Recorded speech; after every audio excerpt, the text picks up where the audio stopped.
You've been sitting here for a while now, and the mind still won't settle.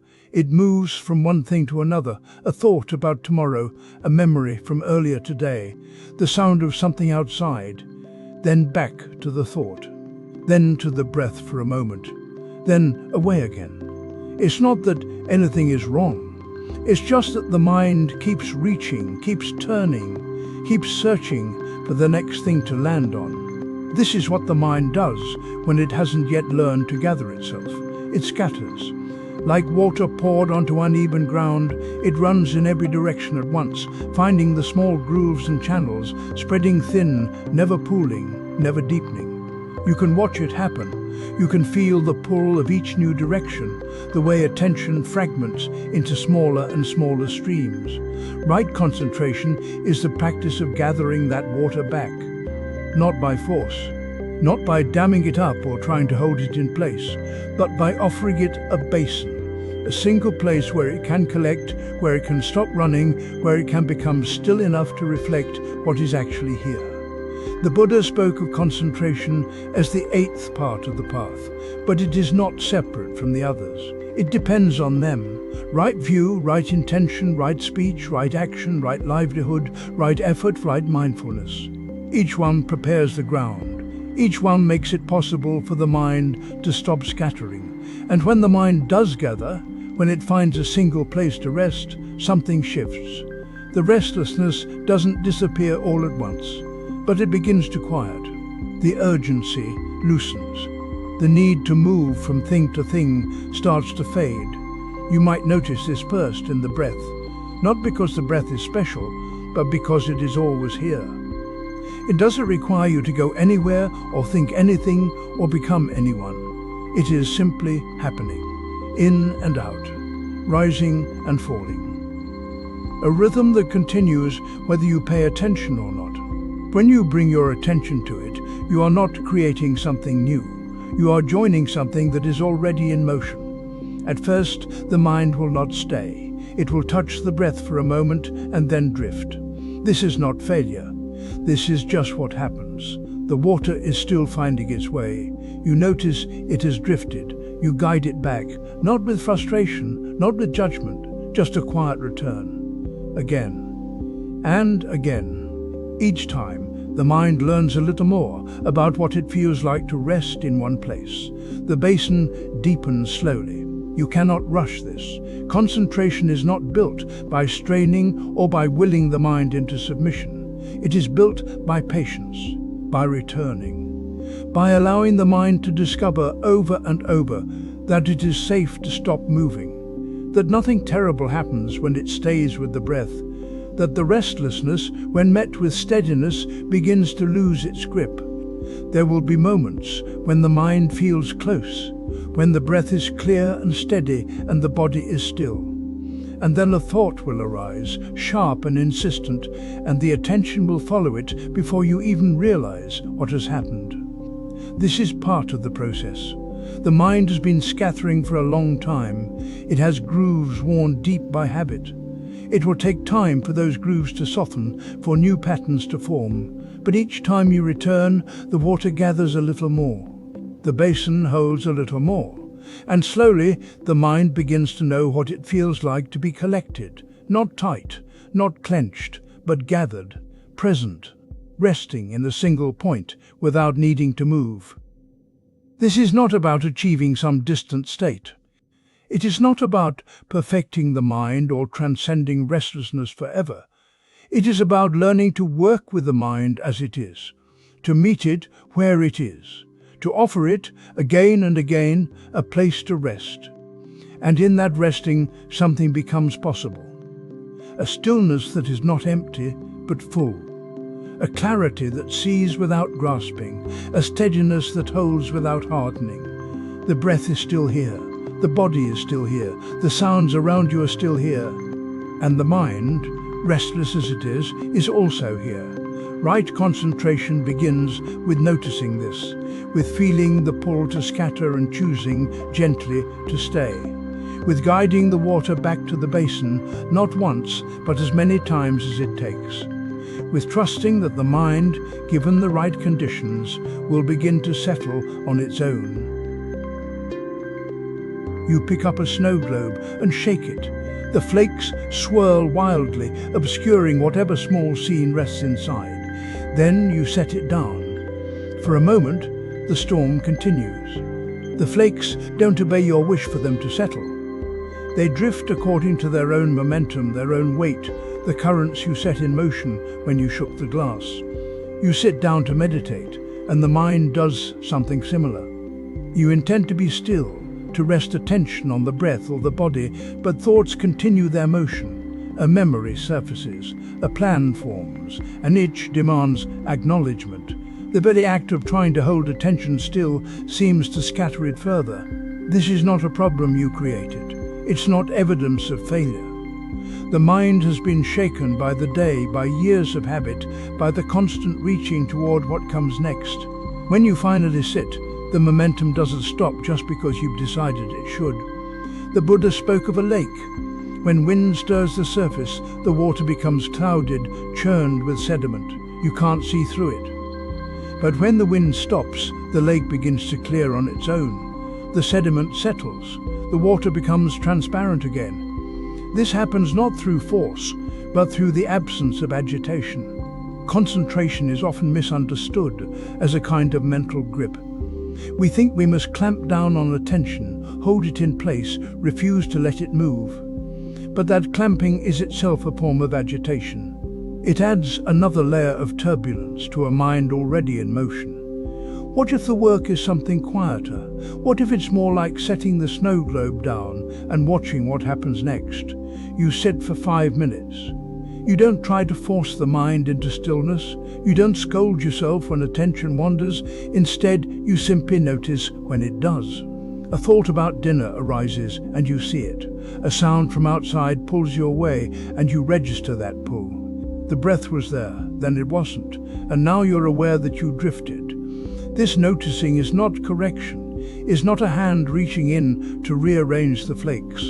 It's more like watching the snow globe from the outside, seeing the swirl without adding to it. At first, the noticing itself might feel effortful.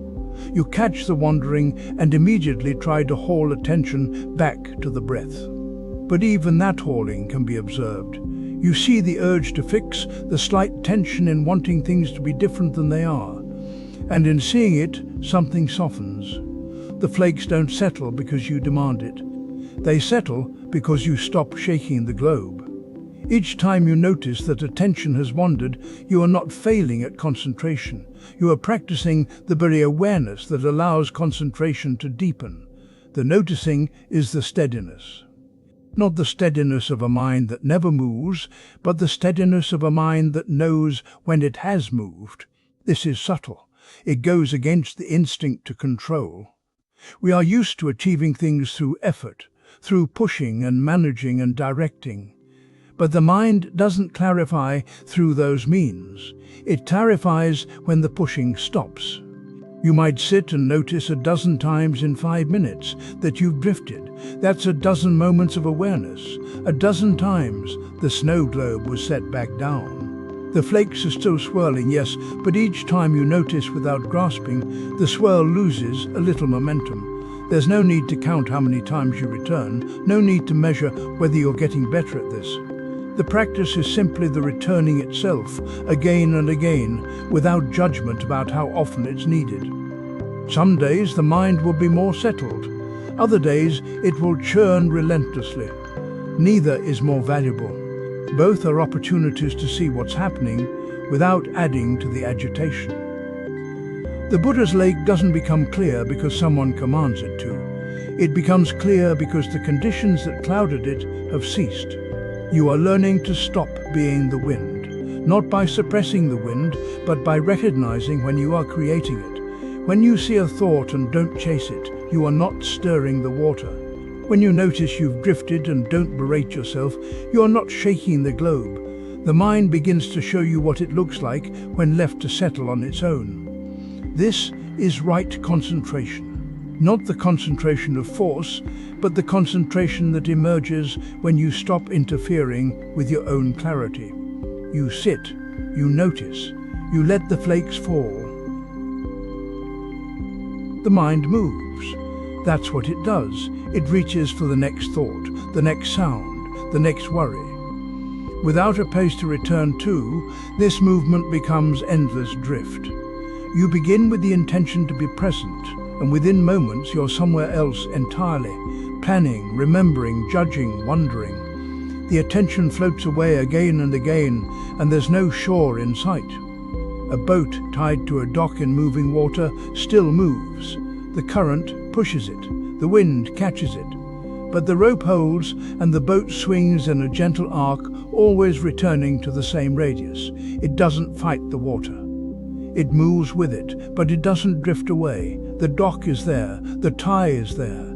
This is what an anchor does, not prevent movement, but prevent loss. In meditation, the breath serves this purpose. It's always present, always changing, always available as a home for awareness. You don't have to create it or summon it or make it special. It's already happening right now, whether you notice it or not. The breath at your nostrils, the chest rising and folding, the belly moving in and out. These are not abstract ideas. They are sensations you can feel, textures you can return to. The practice begins with choosing. Not forever, just for this sitting. Just for now. Pick one place where you can feel the breath most clearly. Some people feel it at the nostrils, a coolness on the in-breath, a warmth on the out-breath. Others feel it in the chest, the expansion and release. Still others feel it in the belly, the gentle rise and fall. There's no correct choice. There's only what you can actually feel. Once you've chosen, let that sensation become your dock. Rest your attention there lightly. You're not gripping. You're not forcing. You're simply placing awareness on this one changing thing. The breath comes in. You feel it. The breath goes out. You notice that too. The sensations shift, sometimes stronger, sometimes fainter, sometimes smooth, sometimes uneven. All of this is fine.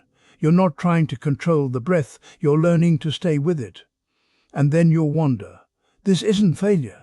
This is what happens. A thought arrives, maybe about something you need to do later, maybe about how the meditation is going, maybe a memory or a sound from outside. The attention follows it. For a few seconds or a few minutes, you're somewhere else. The boat has swung wide on its rope. The moment you notice you've wandered is the moment of practice, not the moment you stayed focused. That's pleasant, but it's not where the training happens. The training happens in the noticing and the returning. You notice you're thinking about dinner. You notice you're planning tomorrow. You notice you're judging yourself for wandering. And then, without drama, you bring attention back to the sensation you chose. The breath at the nostrils, the rising chest, the moving belly. You return to the dock. This happens many times, dozens of times in a single sitting, wandering and returning, wandering and returning. The boat moves in the current and the rope brings it back.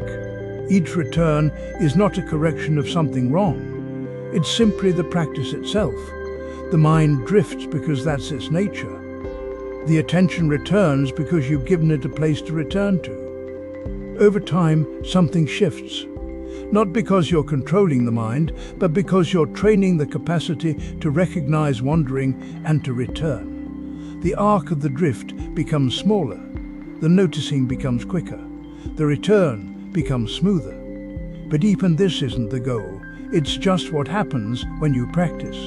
The goal is simpler, to have a home for awareness, to know where the dock is, to feel the rope that keeps you tethered. Some sittings will feel steady. Others will feel like constant drift. Both are fine. Both are practice. The breath doesn't judge you for wandering. It simply continues, always available, always changing, always here. Your only task is to choose your anchor, one sensation, one place, and return to it each time you notice you've left. That's the whole practice, wandering and returning, the boat and the dock, the mind and the breath. The mind does not like being told where to go. You sit down to practice concentration, to rest attention on the breath, and almost immediately something inside you begins to move in another direction. This is not a flaw in your practice. This is the mind doing what it has always done, following interest, chasing comfort, avoiding discomfort. When you ask it to stay with something as simple and unchanging as breathing, it pushes back. Sometimes the pushback is restlessness. The body feels tight or itchy. Thoughts arrive faster than usual. There is a quality of urgency, as though sitting still is somehow wasting time. Other times the pushback is dullness. The mind grows heavy. Attention sinks. You feel yourself drifting towards sleep even though you are not tired. Both of these are forms of resistance. The mind does not want to be directed, and so it either speeds up or shuts down. Training a puppy to stay works in a similar way. You place the puppy on a mat and ask it to remain there. The puppy sits for a moment, then sees something across the room and runs toward it. You do not scold the puppy. You do not feel disappointed. You simply walk over, pick it up gently and place it back on the mat. A few seconds later, the puppy runs off again. You bring it back. This happens many times. The puppy is not being defiant. It is simply doing what puppies do. Over time, with patient repetition, the puppy learns to stay. Concentration practice is this same process. You place attention on the breath. Attention stays for a moment, then runs toward a thought or a sensation. You notice it has wandered. You bring it back. This is not failure. This is the practice itself. The wandering is not the problem. The problem is believing that wandering means something is wrong with you. Aversion enters here quietly. When the mind wanders, there is often a small contraction, a sense of frustration or disappointment. You may think you are not good at this. You may feel that other people can concentrate and you cannot. This aversion to the wandering mind becomes another layer of resistance. Now you are not only dealing with the original restlessness or dullness, you are also dealing with the feeling that you should not be restless or dull. The mind tightens around its own difficulty. The Zen approach is simple. Do not fight the wandering mind. Simply notice it has wandered and begin again. There is no need to analyze why it wandered or how long it was gone. There is no need to fix yourself. You are training attention the way you would train a puppy, with patience, with repetition, with a kind of neutral friendliness. Each time you notice the mind has left and you bring it back, you are completing one repetition of the practice. That is all. When restlessness arises, you can name it silently. Just the word restless. You are not trying to push the restlessness away, you are acknowledging that it is here. The same with dullness. When the mind grows heavy, you name it, dull, and then you return to the breath. The naming creates a small gap, a moment of clarity between the resistance and your response to it. In that gap, you have a choice. You can follow the resistance or you can return to the anchor. This is where the puppy metaphor deepens. Each time you bring the puppy back to the mat, you are not starting over from nothing. Something is being learned, even if it is not visible yet. The puppy is beginning to understand what is being asked. The neural pathways are forming. The same is true with attention. Each time you notice the mind has wandered and you bring it back, you are strengthening the capacity to notice and the capacity to return. This happens slowly. It happens through repetition, not through force. Restlessness and dullness are not enemies. They are conditions that arise when the mind is learning to settle. The restlessness is the mind's way of avoiding stillness. The dullness is the mind's way of avoiding clarity. Both are forms of protection. The mind has spent years moving quickly from one thing to another, and now you are asking it to stay with one simple object. Of course it resists. Of course it tries to leave. You do not need to overcome this resistance. You only need to see it clearly and begin again. The practice is not about achieving a state where the mind never wanders. The practice is about noticing when it wanders and returning over and over without judgment. This is how concentration deepens, not through perfection, but through patient repetition, not through controlling the mind, but through training it gently, the way you would train any young creature learning something new.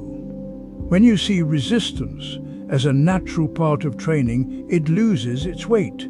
It is no longer a sign that something is wrong. It is simply what happens when attention is learning to stay. Most of us have learned concentration the wrong way.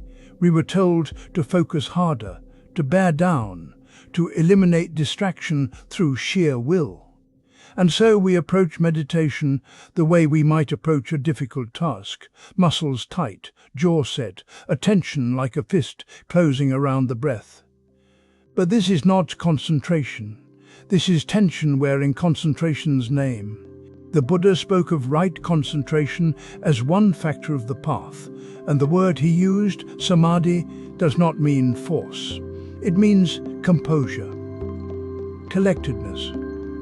A mind that has gathered itself not through clenching, but through a kind of gentle meeting. There is an old teaching that attention should be like a butterfly landing on a flower, light, steady, without grasping. The butterfly does not grip the petal. It does not press down with all its weight. It touches, and in that touch there is both contact and freedom. You can feel this difference in your own practice. When you bring attention to the breath, notice the quality of that attention. Is it heavy? Is it tight? Does it feel like you are holding something down or holding something in place? If you find tightness there, you might notice what happens in the body. The shoulders may have risen slightly. The belly may have hardened. The eyes, even closed, may be squeezing just a little. This is the posture of effort, and effort has its place, but not here. Not in the kind of attention that allows the mind to settle. There is a way of holding attention that is more like holding a bird. If you hold a bird too loosely, it will fly away. If you hold it too tightly, you will harm it. The right touch is somewhere between, a touch that is firm enough to maintain contact, but soft enough to let the bird rest in your palm without fear. This is the quality we're looking for, not the grip of control, not the slack of distraction. Something in between, a presence that is awake but not rigid. When you sit and bring attention to the breath, you might begin by noticing where the breath is most obvious: the coolness of the nostrils, the rise and fall of the chest, the gentle expansion of the belly. You do not need to control the breath. You do not need to make it deeper or slower or more even. You are simply meeting it as it is. And in that meeting, notice the quality of your attention. If it feels like you are pushing toward the breath, see if you can soften that push. If it feels like you are gripping the breath, see if you can loosen that grip. Not by letting go entirely, but by adjusting the touch, the way you might adjust your hand around a bird, feeling for the place where it can rest without struggle. This is not a one-time adjustment. The mind will tighten again. It is what minds do. And so the practice is not to achieve perfect lightness once and be done. The practice is to notice again and again the quality of your attention, and to soften any gripping you find there. You may notice that when the tension is too tight, the breath becomes smaller, the body becomes more rigid, the mind begins to feel claustrophobic, as if it is trapped inside a small room. This is the feeling of force, and force, even when it produces a kind of stillness, is not the stillness we are after. When attention softens, something else becomes possible. The breath may deepen on its own. The body may release tensions you did not know you were holding. The mind may begin to feel more spacious, as if the walls of that small room have dissolved. This is the difference between forcing and allowing. And you can feel it, not as an idea, but as a texture, a quality, a shift in the way attention touches experience. The butterfly does not land by effort. It lands because the flower is there and the conditions are right. Your attention can be like this, light enough to rest, steady enough to stay. And in that balance, the mind begins to collect itself, not because you have wrestled it into submission, but because you have offered it a place to settle. When you notice the quality of your attention, you are not judging it. You are not scolding yourself for being too tight or too loose. You are simply seeing. And in that seeing, there is already a softening. The very act of noticing creates a little space, a little room for the grip to ease. This is how concentration deepens, not through force, but through this repeated softening. This gentle return, this willingness to touch experience lightly, the way a butterfly touches a flower present but not pressing, connected but not clinging. You sit down expecting stillness to arrive all at once. That is the first misunderstanding. Stillness is not a door that opens or a switch that flips. It is more like sediment in water, settling layer by layer until the bottom is visible. The heaviest particles fall first, then the finer ones, then the finest, and only after all of that does the water become clear. The body settles first. You feel the weight of your legs against the cushion, the pull of gravity through your spine, the way your shoulders hold themselves up even when you think you have let them go. This is the coarsest layer. It does not settle because you tell it to. It settles because you stop disturbing it. You stop shifting. You stop correcting your posture every few breaths. You let the body find its own balance, the way water finds its level. This takes longer than you think it should. The body has been moving all day. It has been bracing and compensating and holding tension in places you do not notice until you sit still. So you sit and you wait. Not with impatience, not with the idea that you are doing something wrong. You wait the way you would wait for sediment to settle. You do not stir the water to make it clear faster. Once the body begins to quiet, the breath becomes visible.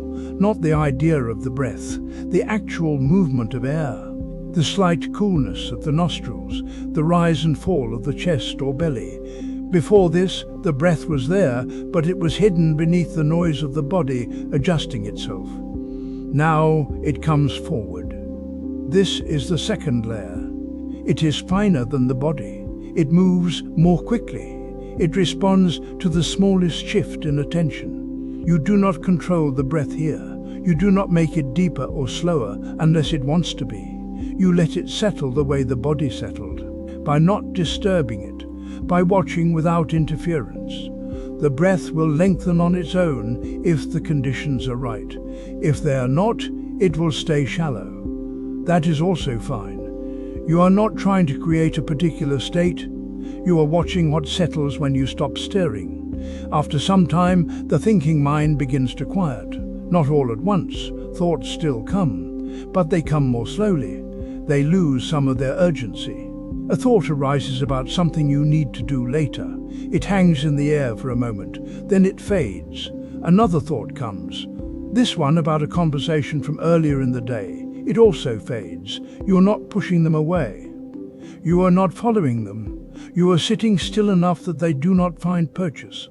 This is where many people believe stillness has arrived. The body is settled. The breath is steady. The thoughts have thinned out. But there is another layer beneath this one. It is subtler than thought. It is the movement that happens before thought forms, a flicker of interest, a slight pull toward something, a faint resistance to what is here. These are the finest particles in the water. They take the longest to settle because they are so light. They stay suspended even when everything else has fallen. You cannot see this layer until the others have cleared. It is like trying to see the bottom of a pond while the surface is still churning. But once the body is still and the breath is steady and the thoughts have quieted, you begin to notice these small movements. A subtle leaning toward comfort, a quiet recoil from discomfort, an almost imperceptible preference for one moment over another. These are not thoughts. They are the conditions that give rise to thoughts. When you sit, you can observe which layer is settling now. Is it the body still finding its balance? Is it the breath still adjusting its rhythm? Is it the thinking mind still generating ideas and images? Or is it something quieter, something that moves beneath all of that. You do not need to name it perfectly. You only need to notice where the settling is happening. This noticing is the practice. The water does not clear because you want it to.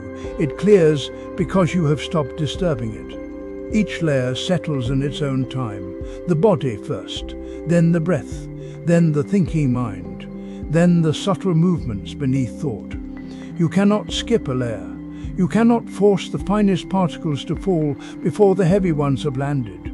You can only sit and watch, and let each layer do what it does when left alone.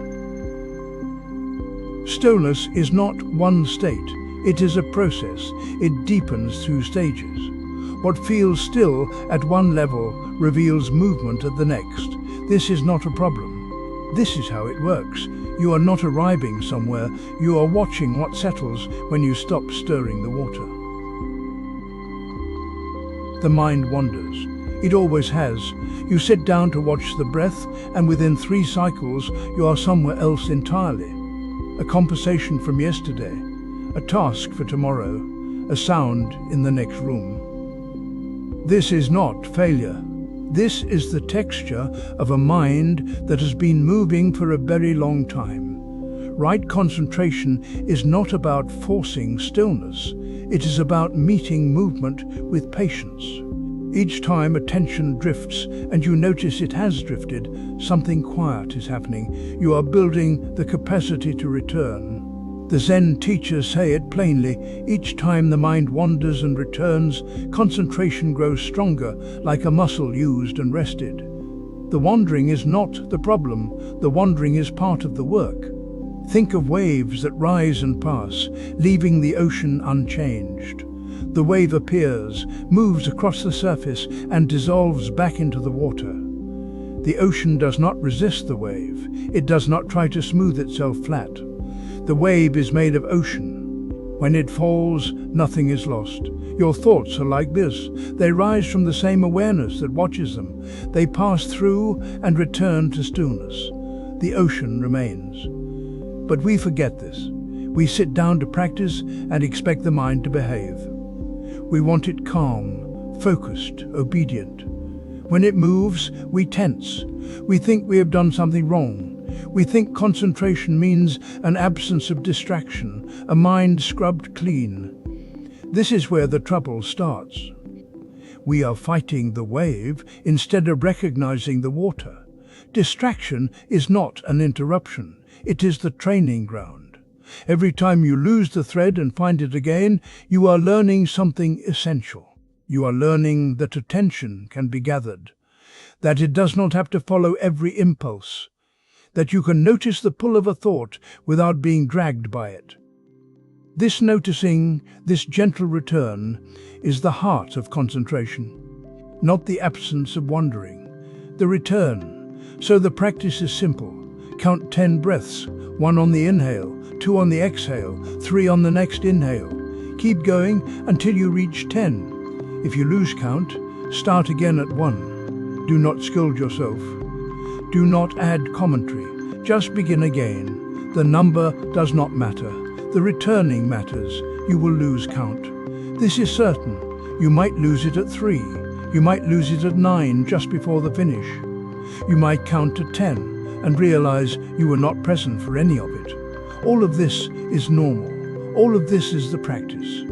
The breath continues whether you count it or not. The body breathes without your management. You are not controlling the breath. You are resting attention on it. And when attention slips, you are noticing that it slipped. This noticing is where concentration lives. Not in the perfect count, but in the moment you realize you have drifted.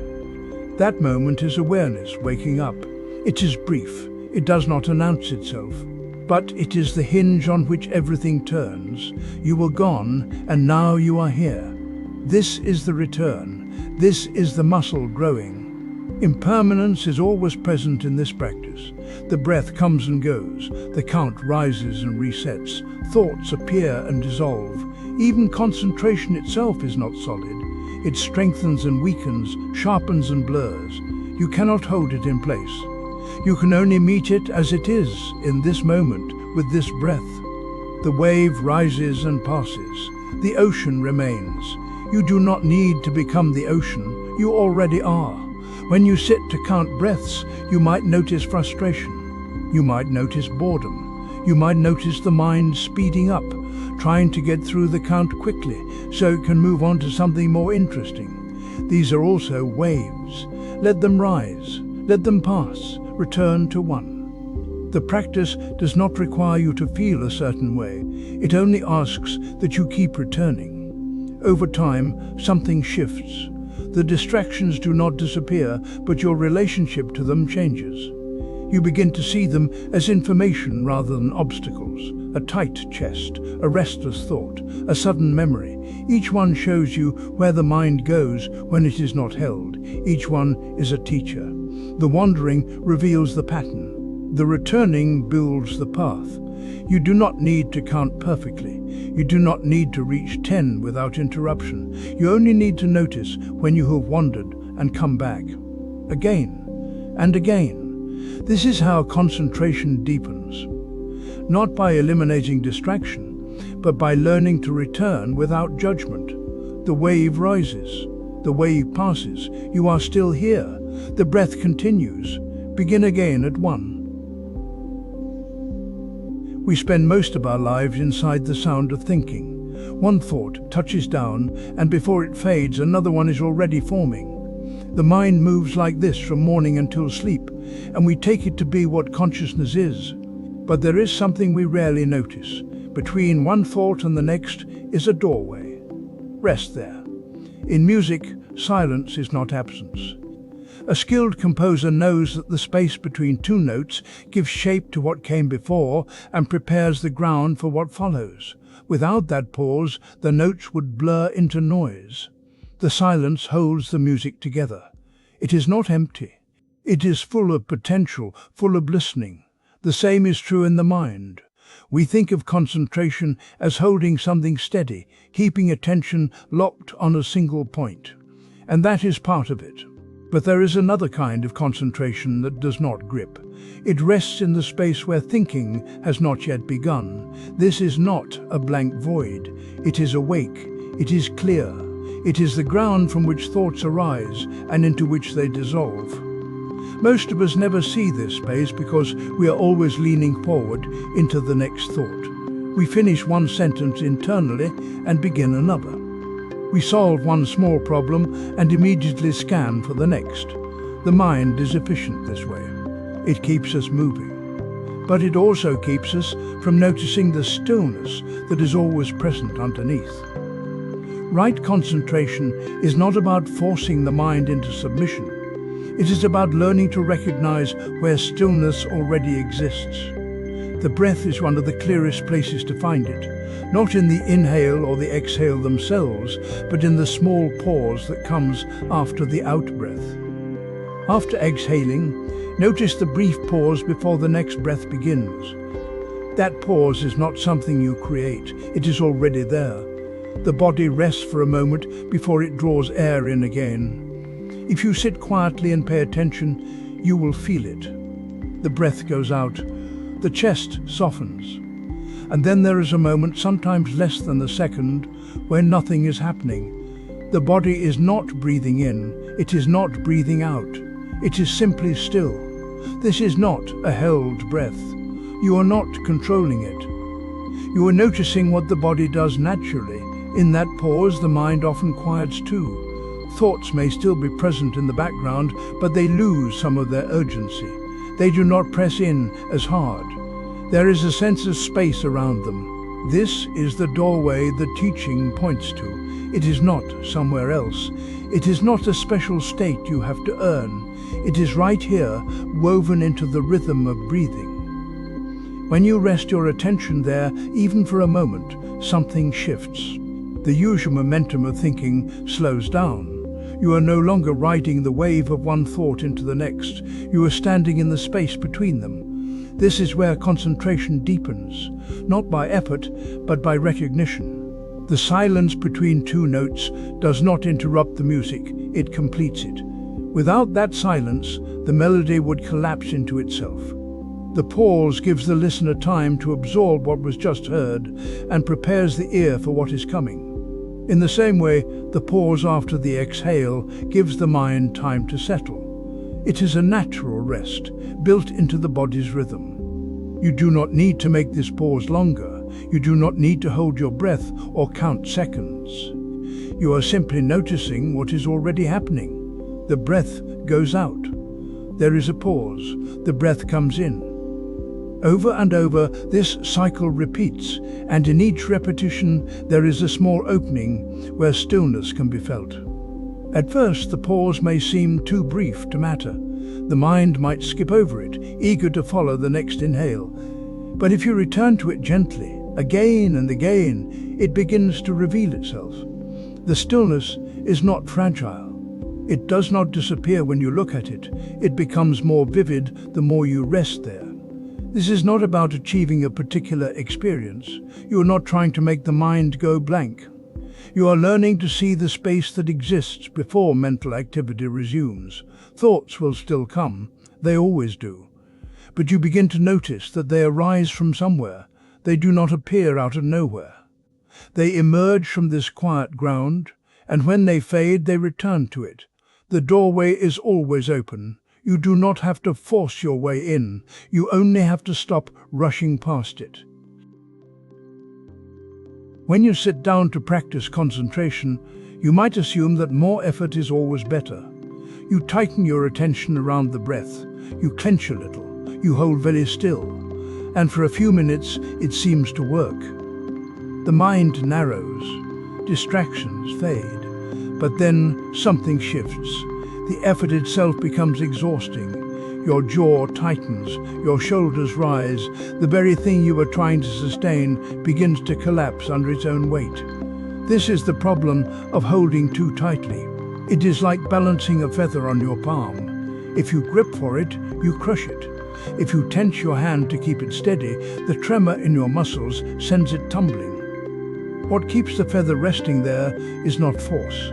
It is a kind of alert gentleness, a readiness without strain. The Buddha used a different image. He spoke of a lute string. If you tune it too tight, it snaps. If you leave it too loose, it will not play. The sound you are looking for lies in the middle, not in maximum tension, not in collapse, in a place where effort and ease meet without struggle. Right concentration asks for this same tuning. You are not trying to force the mind into stillness. You are not trying to relax into distraction. You are finding the place where attention can rest and also stay awake, where focus does not mean rigidity, where calm does not mean drifting.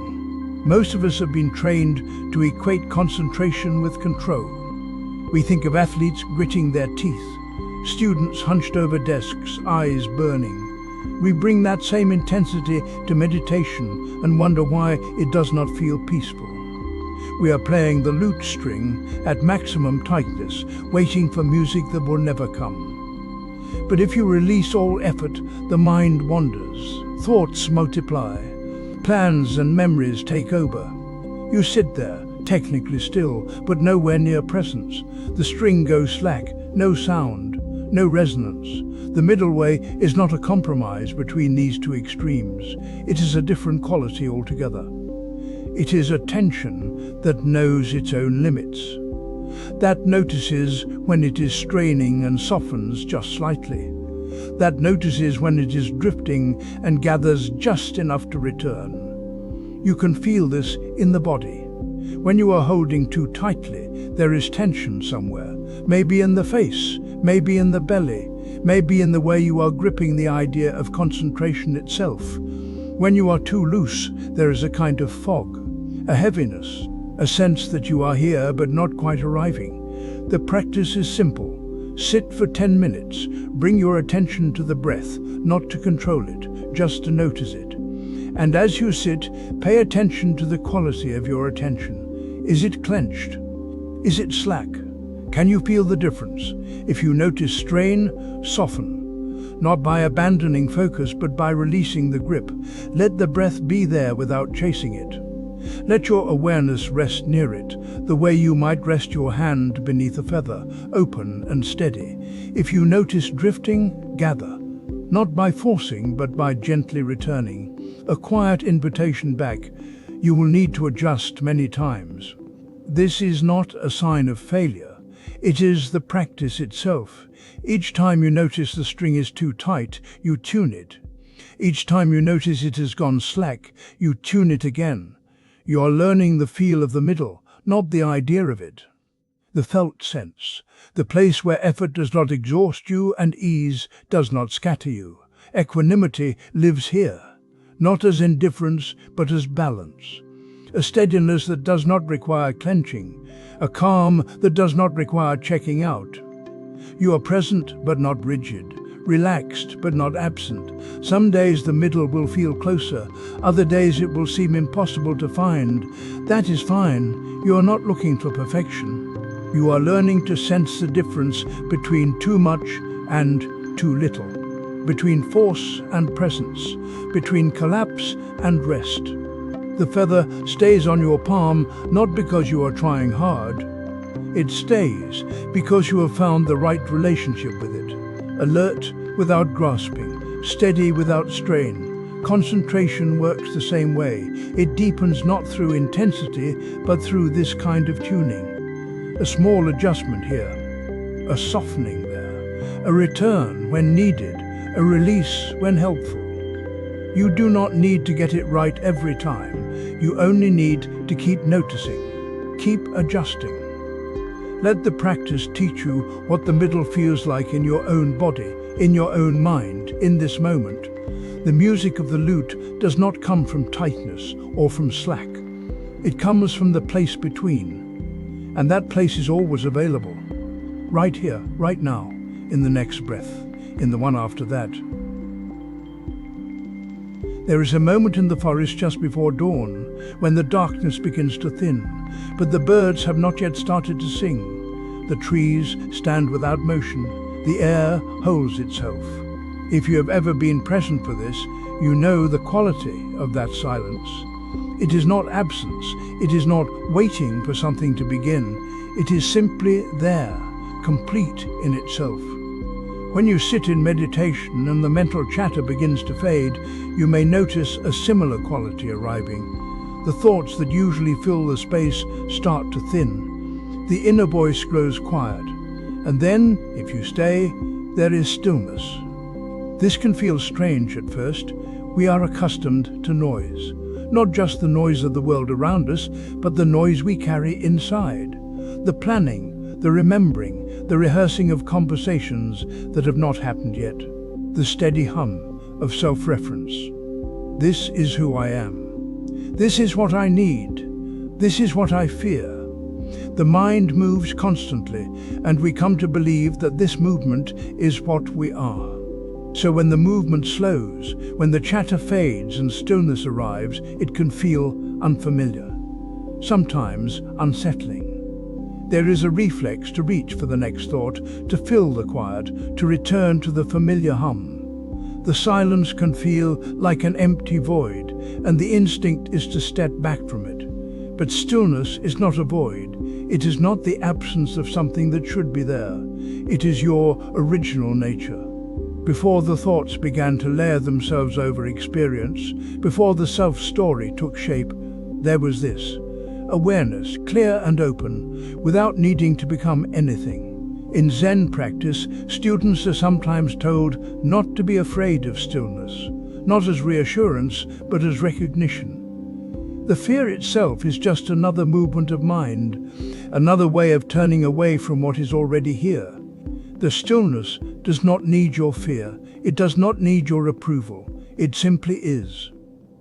When you sit and the mental chatter fades, the practice is not to search for the next thing, not to look for an insight, not to create a feeling, not to fill the space with something more interesting. The practice is to rest in the quiet, to let it be what it is. This is where the anchor of non-self becomes clear. The self you have been carrying, the one made of preferences and memories and plans, is a construction. It is not solid. It is not permanent. And when the chatter fades, when the constant self-reference grows quiet, you can see this directly. There is still awareness. There is still perception. But the tight sense of, I am this, I am not that, begins to loosen. The forest at dawn does not wonder what it is. The trees do not ask if they are doing silence correctly. They simply stand in the stillness, and the stillness holds them. This is not emptiness. This is presence without the need to define itself. You may notice as you sit that the mind will try to turn stillness into an object. It will try to grasp it, to name it, to make it into something you can hold. This is what the mind does. It reaches. But stillness cannot be grasped. It is not a thing. It is the space in which things arise and pass. When you feel the reflex to reach, to fill the quiet, simply notice it. You do not need to push it away. You do not need to judge yourself for it. Just see it as another movement, another wave on the surface. And then let it settle. The practice is gentle. When mental chatter fades, rest in the quiet without searching for the next thing. Not because you should.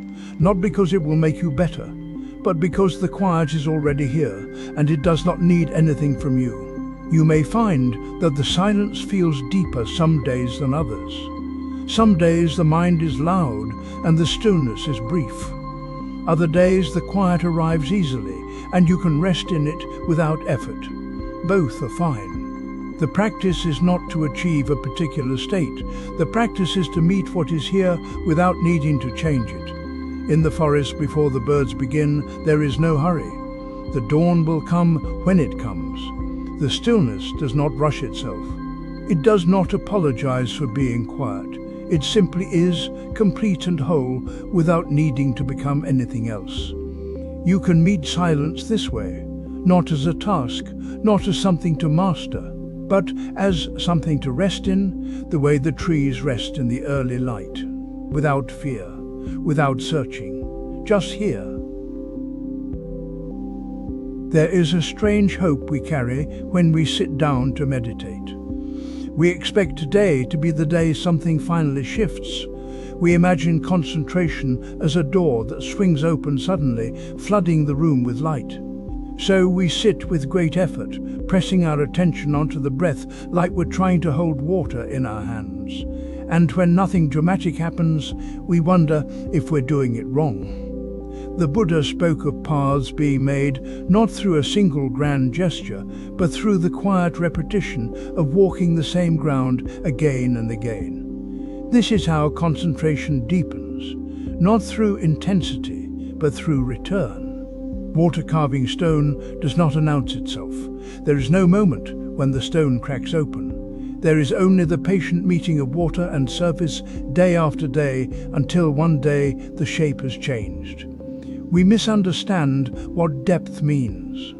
We think it should feel like arrival, like finally getting somewhere we've been trying to reach. But depth in concentration is not a destination.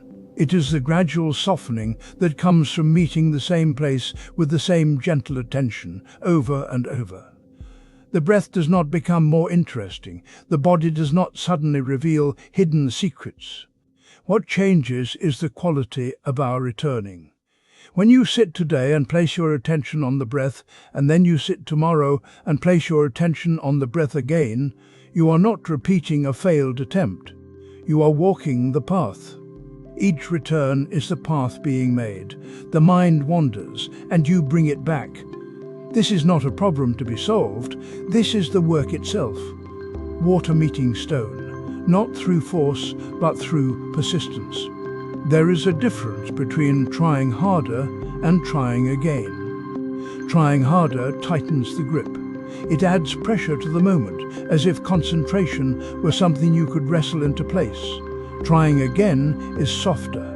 It acknowledges that the mind has wandered, and it simply begins once more. No judgment about the wandering, no story about failure, just the quiet return to the anchor you have chosen. This is why the practice asks for something specific. Choose one anchor. It might be the breath at the nostrils, or the rise and fall of the abdomen, or the sensation of your hands resting in your lap. Choose one and return to it each day for a week. Not because this particular anchor is more powerful than another, but because the repetition itself is what carves the channel. Water does not change its course each day and still carve stone. It returns to the same place again and again. Choose also the same posture. Sit in the same way, at the same time if you can. Let the body learn the shape of this returning. There is a kind of memory that lives in the body, a recognition that happens when the same conditions are met again and again. The mind begins to settle not because you have forced it, but because it has walked this path before. It knows the way. You will sit on the second day, and it will feel no different than the first. You will sit on the fourth day, and the mind will still wander. This is not a sign that nothing is happening. This is the water meeting the stone. You cannot see the carving while it is happening. You only see it when you look back and notice that something has shifted so quietly you almost missed it. The deepening is not in the drama of the experience. It is in the steadiness of the return. Each time you notice the mind has wandered and you bring it back to the same anchor, you are strengthening a capacity that has nothing to do with how the moment feels. You are learning to return. You are learning that return itself is possible, no matter how many times you have drifted away. This is what concentration is. Not the absence of wandering, but the willingness to begin again. Not the achievement of some special state, but the patient repetition of meeting the same place with the same gentle attention.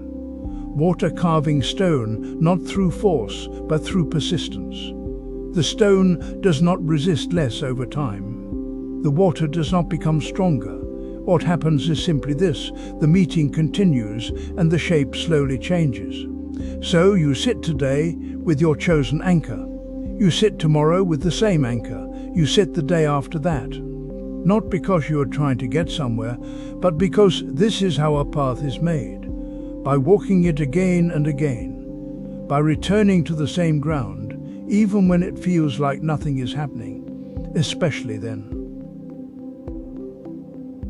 You may have noticed that when you concentrate hard on something, the mind can become very tight. The breath becomes a task. The body disappears. There is only the object and the effort to hold it. This kind of focus can feel sharp, even brittle. It cuts through distraction, yes, but it also cuts through tenderness. A candle flame is both steady and warm. It does not flicker wildly, but neither does it burn cold. The same quality can live in attention. Concentration does not have to be rigid. It does not have to feel like clenching.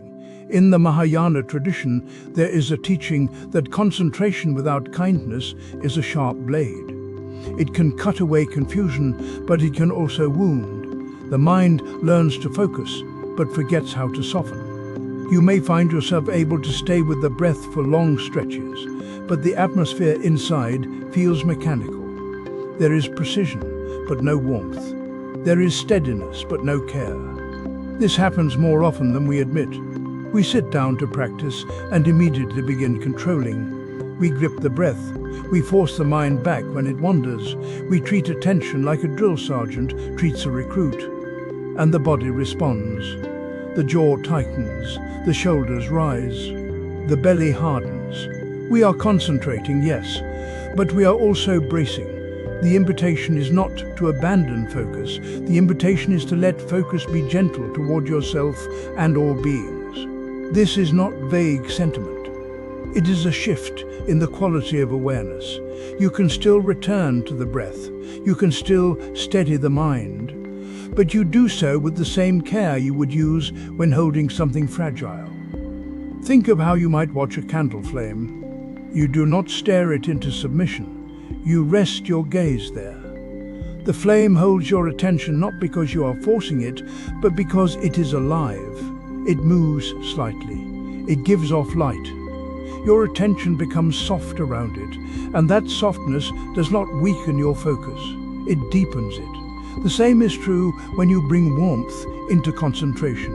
After you have spent some time focusing on the breath, after the mind has begun to settle, you can silently offer goodwill to yourself, not as an interruption, but as a continuation.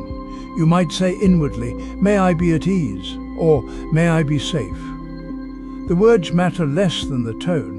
You are not commanding yourself to feel something. You are simply turning the quality of your attention toward kindness. And then, when that feels natural, you extend the same goodwill to one other person. Someone you know, someone you do not need to fix or save. You picture them lightly, and you offer the same quiet phrase, "May you be at ease, may you be safe." This is not a detour from concentration.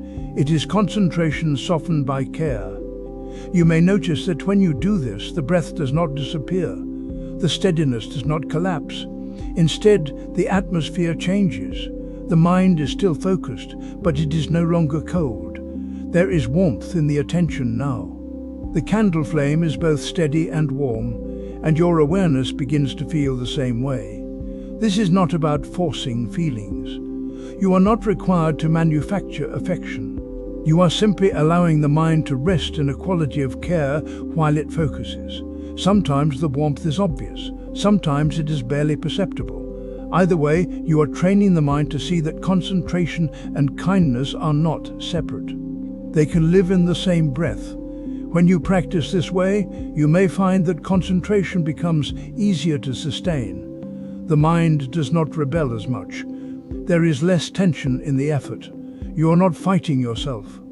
You are accompanying yourself. And that shift, small as it sounds, changes everything. The body softens when it feels cared for. The breath deepens when it is not being controlled. The mind settles when it is not being punished for wandering. Concentration becomes a form of care, not control. You are still focused, you are still steady. But now there is warmth in the steadiness. Now there is light. This is what it means to let your focus be gentle. You do not collapse into distraction. You do not lose the thread. You simply hold the thread with a softer hand. And in that softness, something opens. The mind becomes both clear and kind. The attention becomes both sharp and warm. The candle flame does not waver, but it glows. You sit for 20 minutes in the morning. The breath is steady. The body settles. There is a quality of stillness that arrives when everything else falls away. And then the timer sounds. You stand, and the stillness stays behind on the cushion like a coat you've taken off. This is the gap most of us live in. Concentration becomes something we do in one posture at one time of day under particular conditions. It becomes a state we enter and exit. The rest of life moves at a different speed, with a different quality of attention. We begin to think of practice as the 20 minutes, and everything else as not practice. But a bell that has been struck does not stop vibrating the moment you stop listening. The hum continues. It moves through the air long after your attention has turned elsewhere. The quality of that resonance does not belong only to the moment of striking. It belongs to the bell itself. Concentration is not a state you achieve and then lose. It is a capacity you carry. The same attention that steadies on the breath can steady on the weight of a cup in your hand. The same awareness that notices the rise and fall of the chest can notice the temperature of water touching your skin. What changes is not the quality of attention. What changes is whether you remember to bring it. In Zen, there is no separation between sitting and standing, between the meditation hall and the kitchen. The instruction is simple. Bring the quality of sitting into standing, walking, speaking, and listening. Let stillness move with you, not as an idea, but as a living continuity. The bell does not hum only when it is still. It hums as it sways. It hums as you carry it from room to room. This is not about maintaining some perfect state of calm. It is about recognizing that the attention you cultivate in stillness is the same attention available when your hands are moving, when someone is speaking to you, when you are walking from one room to another. The difference is only whether you bring it or whether you let it drift. Most of us treat daily activities as interruptions. We wash dishes while thinking about what comes next. We walk while planning. We drink tea while reading, scrolling, half listening to something in the background. The activity becomes a container for distraction. The hands move, but attention is elsewhere. But you can choose differently. You can choose one activity, washing dishes, walking, drinking tea, and bring full attention to it. Not as a special event, not as a formal practice session, just as a place where you let the bell continue to hum. When you wash a dish, you feel the temperature of the water. You notice the weight of the plate, the texture of soap between your fingers. You hear the sound of water against ceramic. You do not try to make it peaceful. You do not try to make it anything. You simply meet it with the same quality of attention you bring to the breath. This is not about slowing down, though sometimes that happens naturally. It is about being where you are. The dish is here. The water is here. Your hands are here. Attention does not need to be anywhere else. Walking is the same. You do not need to walk slowly or ceremonially. You simply feel your feet touching the ground. You notice the shift of weight from one leg to the other. You feel the movement of air against your skin. The bell hums in the walking. The stillness is not separate from the motion. Drinking tea, you feel the warmth of the cup.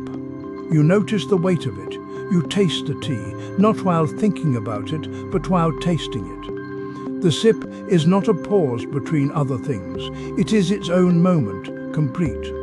What you begin to notice is that concentration does not require silence.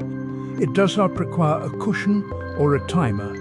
It requires only that you bring your attention fully to what is happening. The quality is the same, whether you are sitting or standing, still or moving. The bell hums in all of it. This is how concentration deepens, not by sitting longer, though that has its place, but by letting the practice move with you, by recognizing that every moment is an opportunity to return, not to a special state, but to simple presence, to what is here.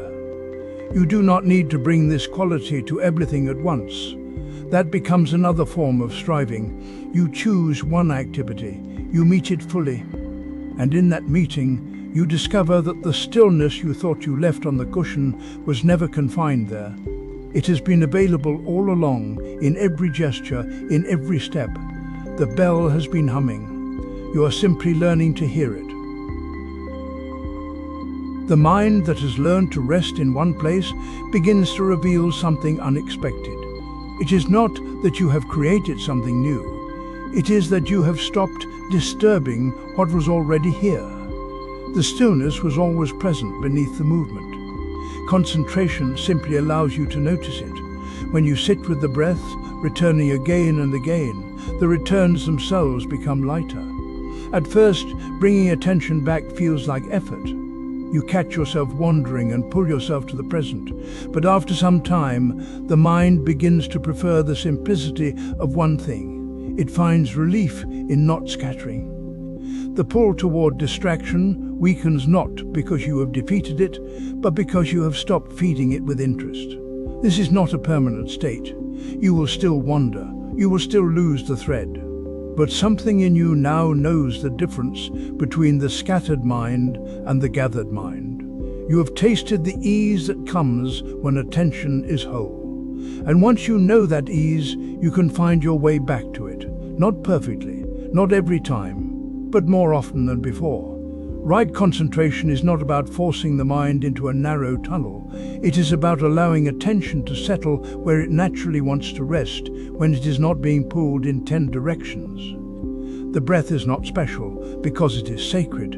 It is useful because it is simple, rhythmic, and always here. It gives the mind a place to land without needing to figure anything out. As concentration deepens, the space between thoughts begins to widen. You notice the gap after the exhale, before the next inhale begins. You notice the moment when a thought dissolves and nothing has yet taken its place. These gaps are not empty in a barren way. They are quiet in the way a room is quiet when everyone has left and the air has settled. There is presence without content, awareness without an object to be aware of. This is where the practice opens into something larger.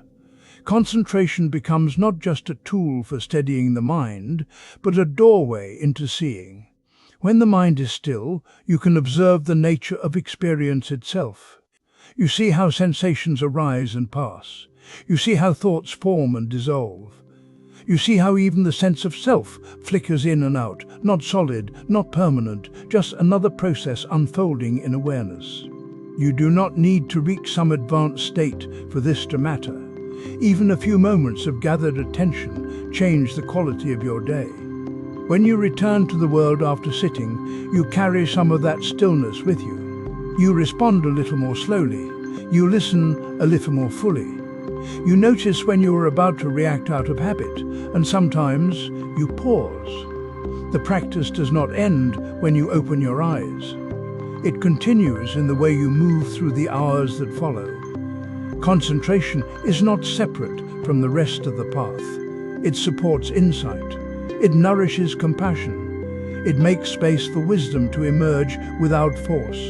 If you imagine a pond in the early morning, before the wind picks up, you can see straight to the bottom. The water is so still that it reflects the sky without distortion. But this stillness is not the result of effort. The pond does not try to be calm. It simply stops being disturbed. The silt settles, the surface clears. Everything becomes visible. Your mind is like this. When you stop stirring it with constant thought, constant planning, constant reaction, it begins to settle on its own. The clarity was always there. You were just moving too fast to see it. Sit with the breath.